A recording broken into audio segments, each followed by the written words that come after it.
अवधूत चिंतन श्री गुरुदेव दत्त श्री स्वामी समर्थ.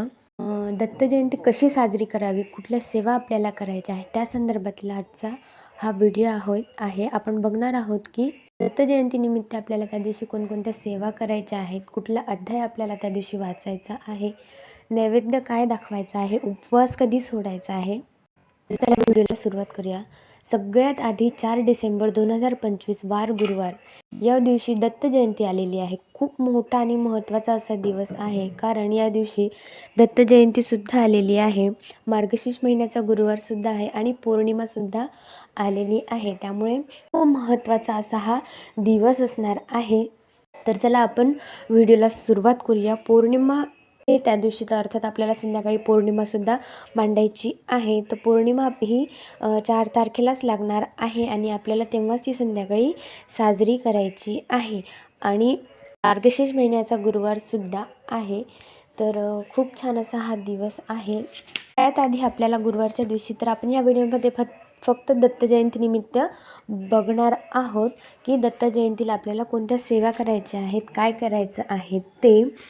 सगळ्यात आधी आपल्याला षोडोपचार पूजा करायची आहे. जी काही आपल्या घरामध्ये दत्त महाराजांची मूर्ती असेल, महाराजांची मूर्ती असेल, स्वामी समर्थांची मूर्ती असेल, त्या मूर्तीवर आपल्याला अभिषेक करायचा आहे. अभिषेक तुम्ही कशानेही करू शकता, दुधाने करा, पाण्याने करा, ज्याने शक्य होईल त्याने तुम्ही अभिषेक करा. नुसतं शुद्ध पाण्याने सुद्धा तुम्ही अभिषेक करू शकता. चंदनाचा अभिषेक तुम्ही करू शकतात. घरात तुमच्या जे काही उपलब्ध असेल त्याने तुम्ही देवींच्या मूर्तीवर किंवा दत्त महाराजांच्या मूर्तीवर तुम्हाला अभिषेक करायचा आहे. आता षोडोपचार पूजा म्हणजे काय, षोडोपचार पूजा कशी करायची? षोडोपचार पूजामध्ये आपल्याला महाराजांच्या किंवा दत्त महाराजांच्या मूर्तीवरती एक वेळा आपल्याला गणपती अथर्व शीर्ष म्हणायचा आहे, एक वेळा श्रीसूक्त म्हणायचं आहे, एक वेळा पुरुषसूक्त म्हणायचं आहे. तुम्हाला जर 16 वेळा शक्य असेल श्रीसूक्त आणि पुरुषसूक्त, तर तुम्ही 16 वेळा अवश्य म्हणा.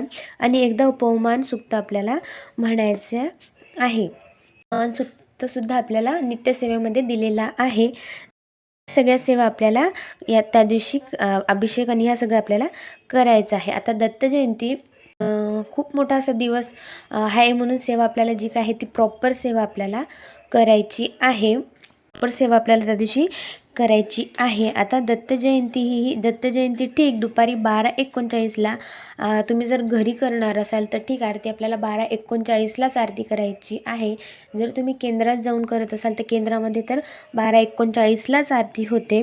सगळ्यात पहिले आपल्याला काय करायचं, आपलं घरी जर तुम्ही करणार असाल तर सगळ्यात आधी आपल्याला जी काही कामं आहे घरातली ती सर्व तुम्हाला व्यवस्थित पटपट आवरून घ्यायची आहे. आणि ठीक 12:15 वाजता तुम्हाला गुरुचरित्रातील 4था जो अध्याय आहे, ज्याच्यामध्ये दत्तजन्माची कहाणी आपल्याला सांगितलेली आहे, तर तो अध्याय आपल्याला वाचायचा आहे. पण एक लक्षात घ्या, आपल्याला तो अध्याय पूर्ण वाचायचा नाही आहे. आपल्याला फक्त क्रमांक 41 म्हणजेच तिन्ही बालके झाली इथपर्यंतच आपल्याला तो अध्याय वाचायचा आहे. आणि ती ओळ वाचून झाल्यानंतर आपल्याला जोरात जय जयकार करायचा आहे की अवधूत चिंतन श्री गुरुदेव दत्त, अवधूत चिंतन श्री गुरुदेव दत्त, अवधूत चिंतन श्री गुरुदेव दत्त, असं आपल्याला मोठमोठ्याने 3 वेळा जय जयकार आपल्याला करायचा आहे.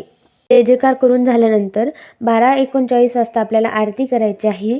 आता आरती वगैरे सगळं झाल्यानंतर सगळ्यात महत्त्वाची आहे की सेवा आपल्याला त्या दिवशी कोणकोणत्या सेवा करायच्या आहे. तुम्हाला ज्या काही सेवा शक्य असेल तुम्ही त्या सेवा करू शकता. नामस्मरण असो, जप असो, स्वामीचरित्र असो, गुरुचरित्रातील 14वा अध्याय आहे, 18वा अध्याय आहे, तुम्हाला याचं वाचन करायचं आहे. सेवा म्हणून घोरकष्टोद्धरण स्तोत्रसुद्धा तुम्ही त्या दिवशी वाचू शकता. तुम्हाला महाराजांची म्हणा किंवा दत्त महाराजांची म्हणा, ज्या कुठल्याही सेवा तुम्हाला माहिती असतील त्या सगळ्या तुम्हाला त्या दिवशी करायच्या आहे. कारण की सेवेला आणि नामस्मरणाला खूप अनन्यसाधारण असं महत्त्व आहे. तर सेवा तुम्ही अवश्य करावी. तर तुम्ही सेवा नक्की आवर्जून करा. आता दत्त जयंतीला अन्नदान करण्याला सुद्धा खूप महत्त्व आहे. तर तुम्ही यथाशक्ती तुम्हाला जे काही शक्य असेल तुम्ही तुमच्या मनाप्रमाणे तुमच्या इच्छेप्रमाणे तुम्ही त्या दिवशी दान करू शकता. आता दानामध्ये तुम्ही काय काय दान करू शकतात, कारण की दत्त जयंतीला उपवास असतो. उपवासाच्या दिवशी आपण अन्नदान नाही करू शकत, तर तुम्ही त्या दिवशी फळं करू शकतात किंवा मिठाई करू शकतात. फळांमध्ये किंवा मिठाईमध्ये विशेषतः पिवळ्या कलरची तुम्ही फळ म्हणा, केळी झाली पिवळ्या कलरची, तुम्ही तीसुद्धा त्या दिवशी दान करू शकतात. आणि दत्त जयंतीला उपवास आपल्याला हा जो असतो तो दुसऱ्या दिवशी सोडवायचा असतो. म्हणजेच आपल्याला 4 तारखेला दत्त जयंती आहे, तर आपल्याला उपवास हा 5 तारखेला सोडायचा आहे. म्हणजेच आपले जे काही सेवेकरी आहेत ना, त्यांना माहिती असतं की आपल्याला उपवास हा दरवेळेस दुसऱ्या दिवशी म्हणजेच प्रतिपदेला ठीक 10:30च्या आरतीनंतर आपल्याला हा उपवास आपल्याला सोडवायचा असतो. हे खूप महत्त्वाची अशी गोष्ट आहे.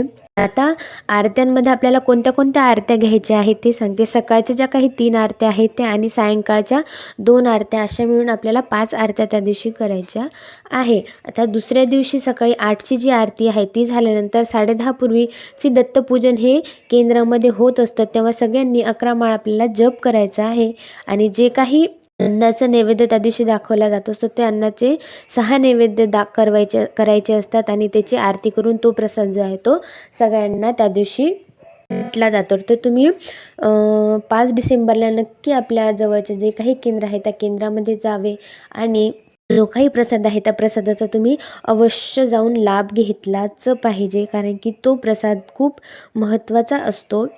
तर हा व्हिडिओ होता की दत्त जयंतीला दत्त जयंती कशी म्हणजे पूजा कशी करायची आहे, कुठले अध्याय वाचायचे आहे, कोणती सेवा आपल्याला करायची आहे, नैवेद्य काय आहे. तर व्हिडिओ तुम्हाला कसा वाटला मला कमेंट करून नक्की सांगा. श्री स्वामी समर्थ.